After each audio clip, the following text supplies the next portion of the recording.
How does being a Christian affect your art? Viewing secular media through from a Christian's point of view. A lot of what's out there, it's very selfish, you know, and it's built off of opinions that people have that are very fake and they're, you know, not built on a very good foundation. And just being able to recognize that. I noticed that a lot of ideas portrayed in films, even if you have the knowledge of the Bible and you realize that you're not supposed to take these principles portrayed in movies to heart, you like them anyway, despite the fact that you know that they're wrong. And getting past that has kind of been, for me, one of the things that this class is about. I've learned that, you know, being a Christian and making media, you're able to make media, any kind of art, and still follow Jesus, and it's possible to do that and not have to avoid it to make something spectacular.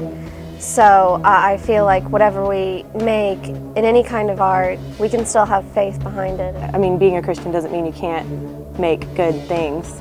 There's so much unnecessary bad stuff in movies anymore that you just don't need. It's definitely possible to make good stuff without it. I think for the most part it affects the way that I consume media, and therefore it affects the kind of media that I would want to consume. It helps me to create the kind of media that would be good to consume.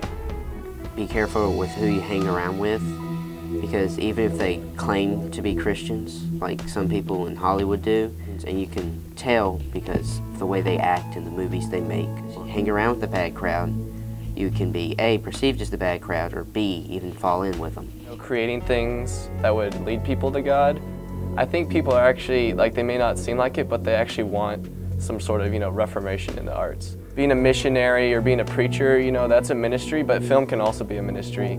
Me and my parents, we started watching these movies that, you know, they're rated R, and it's like, oh, well, you know, we'll give it a shot. And my dad, in the middle of the movie, he would just get up and say, I can't watch anything now. What is the one thing that people absorb the most? It's media. And putting God in it is the best way we can do it. And, you know, like Zach said, it's a ministry. And that's a way of reaching out to people.